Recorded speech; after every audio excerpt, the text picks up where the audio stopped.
प्यारे दोस्तों, इस वीडियो पे हम बात करने वाले हैं 12th हिंदी के अंतर्गत दो ऐसे इंपॉर्टेंट टॉपिक जो कि बोर्ड एग्जाम में आपका 15 नंबर का पूछा जाता है। तो सबसे पहले मैं आपको बताऊंगा कि आपको आवेदन पत्र जो कि 6 नंबर का बोर्ड एग्जाम में 12th हिंदी के अंतर्गत आता है, कौन कौन से आवेदन पत्र तैयार करने हैं। इसके बाद आपको कौन कौन से महत्वपूर्ण निबंध तैयार करने हैं। तो आज की इस वीडियो में आपको ये दो टॉपिक बिल्कुल क्लियर समझ में आने वाले हैं और साथ में आपको बताया जाएगा कि निबंध आपको लिखना कैसे है। तो चलिए शुरू करते हैं इस प्यारे से वीडियो को। आप वीडियो को लाइक वगैरह जो भी है कर दीजिएगा। सबसे पहले हम बात करेंगे भाई यहाँ पर आवेदन पत्र की। देखिए, जो आवेदन पत्र है बोर्ड एग्जाम में, आपको पता है कि इसमें 2 से 3 ऐसे टॉपिक है जो कि आप अगर तैयार कर लेते हैं तो एक टॉपिक आपका उनमें से पक्का आ ही जाना है, ठीक है ना।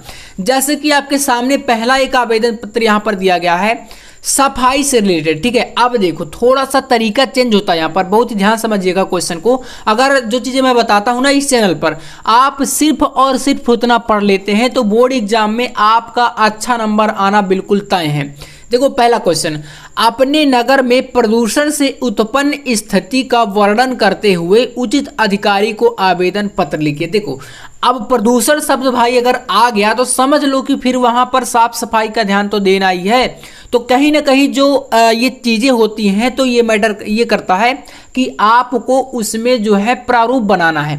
प्रारूप क्या होता है कि आखिरकार हमें कैसे आवेदन पत्र लिखना है, कहाँ पर विषय लिखना है, कैसे उसमें कॉमा लगाना है, किस तरीके से मतलब प्रेजेंट करना है, वो चीज़ें मैटर करती हैं। तो ये सबसे ज़्यादा इंपॉर्टेंट है। इसके बाद दूसरा आपका जो आवेदन पत्र होने वाला है वो है किसी बैंक के प्रबंधक को कोई व्यवसाय करने हेतु ऋण प्राप्ति के लिए आवेदन पत्र। अब भाई समझ लो ना, ये जो दो मैं बता रहा हूँ और ये जो दूसरा वाला है ऋण प्राप्ति के लिए मतलब बैंक को, ठीक है, कोई बैंक का प्रबंधक है, मैनेजर है ना, तो उनको आपको पत्र लिखना है। अब इसमें चीज़ें क्या चेंज हो सकती हैं, ध्यान समझिएगा। यहाँ पर ये व्यवसाय के लिए है, कभी कभी शिक्षा के लिए जो ऋण होता है, शिक्षा का लोन होता है, उसके लिए पूछ सकता है, ठीक है। तो इस प्रकार से भी चेंजेस आ सकते हैं, लेकिन देखो प्रारूप वही रहेगा, चेंज ही बस क्या आएगा थोड़ा सा पूछने में, लेकिन ये ज़्यादा इंपॉर्टेंट है, इसी तरीके से पूछता है ज़्यादातर। तो ये दूसरा सबसे इंपॉर्टेंट है प्यारे दोस्तों, ठीक है ना। अब देखो तीसरा कौन सा है। तीसरा आपके लिए अभी मैं आपको बताऊंगा कैसे लिखना। देखो तो किसी विद्यालय के प्रबंधक के नाम प्रवक्ता पद पर अपनी नियुक्ति हेतु एक आवेदन पत्र। तो भाई ये तीसरा सबसे ज़्यादा इंपॉर्टेंट है। और हाँ, मैं आपसे ये भी कहूँगा कि 3 अगर आप तैयार कर लो, 3 से ज़्यादा आप तैयार मत करो। तो भाई समझ लो कि एक आपके बोर्ड एग्जाम में 101% आएगा। आप जा करके कोई भी पेपर उठा के देख लो, आपको कहीं ना कहीं एक इनमें से मिलेगा, ठीक है ना। तो ये 3 सबसे ज़्यादा इंपॉर्टेंट जो है कह सकते हैं आवेदन पत्र हैं प्यारे दोस्तों, ठीक है। अब देखो यहाँ पर कुछ निबंधों की हम बात कर लेते हैं। निबंध लेखन भी भाई इंपॉर्टेंट है। अब आप बोलेंगे भैया ये तो हमें आता है, मानता हूँ आता है निबंध, आप समझ रहे होंगे कि यार बहुत आसान है, हिंदी है, हम इसको लिख देंगे, लेकिन कुछ यार इसके तरीके होते हैं। तो बोर्ड एग्जाम में टोटल ये 9 नंबर का टॉपिक आता है। मतलब मैं अगर आपसे कहूँ तो आवेदन पत्र और निबंध दोनों की मिलाकर के 6 नंबर का आवेदन पत्र और आपका 9 नंबर का क्या निबंध, टोटल कितना हुआ 15। तो भाई 15 नंबर आप समझ लो कि बहुत ज़्यादा होता है, ठीक है ना। 3% के लगभग यहाँ पर आपका होता है, तो आप समझ लेना। तो सबसे ज़्यादा इंपॉर्टेंट है कि आपको हिंदी और इंग्लिश इन 2 विषयों में अगर आप 95+95+ लगभग स्कोर कर देते हैं तो जो आपका परसेंटेज रहेगा वो एकदम बेहतर हो जाता है और आपका रिजल्ट जो है बहुत अच्छा आ जाता है। क्योंकि देखो आप जानते हैं देखो कि जो फिजिक्स है, ठीक है, और जो केमिस्ट्री है, ये 2 ऐसे सब्जेक्ट हैं जिनमें लगभग काफ़ी ज़्यादा स्टूडेंट को प्रॉब्लम होती है, ठीक है। तो आप ये सोचेंगे कि भैया इनमें कम से कम 80 से 85% हमारा नंबर आ जाए और इनमें 95+95+ स्कोर कर देंगे तो जो इनमें हमारा नंबर कम होगा वो यहाँ पर मैनेज हो जाएगा। और यही बच्चों एक तरीका होता है अच्छे नंबर लाने का, ठीक है ना। तो चलो जानते हैं निबंध के बारे में कौन कौन से हैं। सबसे पहला इंपॉर्टेंट निबंध आपके सामने आता है बेरोजगारी की समस्या एवं समाधान। देखो बेरोजगारी के ऊपर एक निबंध, ये मैं मतलब कुछ ट्रेंडिंग टॉपिक बता रहा हूँ आपको जो कि लगभग बहुत ज़्यादा इंपॉर्टेंट है। तो ये आपका अब देखो यहाँ पर समस्या के साथ समाधान जरूर जोड़ेगा। मतलब भाई कोई भी समस्या आ रही है तो उसका समाधान कैसे करेंगे। अब देखो इसमें टॉपिक पहले बनाएंगे, मैं आपको बताऊंगा, जैसे कि एक टॉपिक यहाँ पर है हमारे पास पर्यावरण के ऊपर, इसको बताऊंगा कैसे लिखना है। ऐसे ही आपका साहित्य समाज का दर्पण है, ठीक है, साहित्य के बारे में आपको बताना है कि साहित्य कितना मैटर करता है, किस प्रकार से समाज को नई दिशा दिखाता है, ठीक है, ये हो गया। एंड आपका अगला टॉपिक है आतंकवाद की समस्या एवं समाधान। देखो आतंकवाद आज के टाइम पर जो टेररिज्म है, इंग्लिश में भी आता है, ये बहुत ज़्यादा इंपॉर्टेंट टॉपिक है टेररिज्म।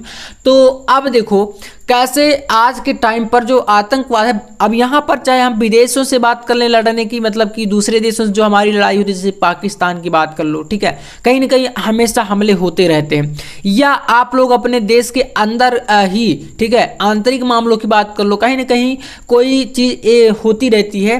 तो ये एक मामला है, ठीक है ना, टेररिज्म, जो कि काफ़ी इंपॉर्टेंट है, इसके बारे में जानकारी होना चाहिए हर एक छात्र को। पर्यावरण प्रदूषण की समस्या एवं समाधान, बढ़ती जनसंख्या पर नियंत्रण, ठीक है। तो देखो पर्यावरण हमेशा से एक इंपॉर्टेंट टॉपिक रहा है, आपको भी पता है और मेरे को भी पता। चलो तो कैसे लिखेंगे थोड़ा सा आप लोग एक बार देख लो, ताकि जो नंबर है वो ना कटे। देखो पर्यावरण प्रदूषण की समस्या एवं समाधान, देखो सबसे पहले क्या करेंगे आप, इसकी जो रूपरेखा है, जैसे इंग्लिश में बोलते हैं हिंट्स, ठीक है, हिंट्स, तो रूपरेखा तैयार करना सबसे ज्यादा इंपॉर्टेंट होता है। तो देखो क्या क्या यहां पर तैयार करना है, इसमें सबसे पहले प्रस्तावना, ठीक है, जैसे इंट्रोडक्शन जो होता है, आपको भाई पता होना चाहिए कि आप किसके बारे में लिख रहे हैं। और एग्जामिनर जो होते हैं, याद रखिएगा, मैं आपको एक पर्सनल चीज बता रहा हूँ, ओपिनियन, कि जो एग्जामिनर होते हैं ना, वो एक प्रकार से भाषा देखते हैं आपकी, और फिर तो भाई हैंड राइटिंग तो मैटर करेगा ही। देखो जैसे यहाँ पर मैं लिख रहा हूँ ना, ऐसी हैंड राइटिंग में आप लिखना, कोई दिक्कत नहीं, आराम से नंबर आपको मिल जाएगा। सेकेंड पॉइंट है भाई प्रदूषण का अर्थ है, और इसके बाद प्रदूषण के प्रकार, फिर आपको लिखना है यहाँ पर प्रदूषण रोकने के उपाय, और लास्ट में उपसंहार। शुरू में इतना आप प्रारूप बना के हमेशा रूपरेखा जरूर लिख देना, ताकि उनको समझ में ये आ जाएगा कि बच्चे ने कितना हेडिंग लिखा है, ठीक है, ये सबसे इंपॉर्टेंट होता है। अब देखो प्रस्तावना में कुछ ऐसा करना है जो कि थोड़ा सा यूनिक दिखे। जैसे हमने क्या किया, यहाँ पर प्रदूषण के ऊपर है, पर्यावरण के ऊपर, तो हमने लिखा पेड़ काट बस्ती बसी पर्यावरण निराश, बढ़ा प्रदूषण शहर में कैसे लेवे सांस। देखो थोड़ा सा यूनिक दिख रहा है ना, तो हमने ऐसे शुरुआत करी। अब देखो इसके बाद लिख दिए, अपने पुरुषार्थ से गंगा को लोक कल्याण के लिए भारत भूमि पर लाए थे, गंगा का जल रासायनिक दृष्टि से अमृत तुल्य है, उसमें कभी विकार नहीं होता, बल्कि औषधीय गुणों के कारण यह लोगों के लिए रामबाण है। देखो इतना लिखना, मैं ये नहीं कहूँ कि बहुत ज़्यादा बढ़ा चढ़ा के, बहुत ज़्यादा भर करके पेज भरो तब नंबर मिलेगा, ऐसा नहीं, मैं कभी ये सजेस्ट नहीं करता। देखो चीज़ें ऐसी लिखो कि जो एग्जामिनर के एकदम दिलो दिमाग में चली जाएँ, ठीक है ना, वहाँ से आपका नंबर मिलना बिल्कुल फिक्स हो जाता है। और ये मैंने जो है प्रैक्टिकली करके देखा है। अब आप ये मत सोचना कि मैं आपको क्यों ऐसे बता रहा हूँ भाई, जब मैंने एग्जाम दिया है तो पर्सनली बता रहा हूँ, ऐसे ही मैंने किया है।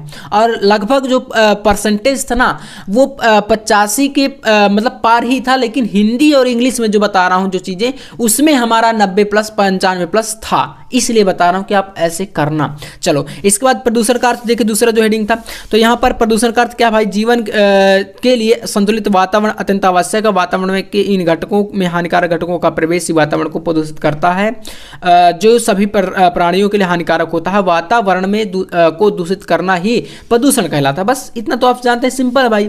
अब देखो यहाँ पर प्रदूषण के प्रकार, तो यहाँ पर आप जानते हैं जल प्रदूषण, वायु प्रदूषण, ध्वनि प्रदूषण। अब आप चाहें तो इनके बारे में भी लिख सकते हैं थोड़ा सा, है ना, जल प्रदूषण क्या है, वायु प्रदूषण क्या है, ध्वनि प्रदूषण क्या है, ऐसे।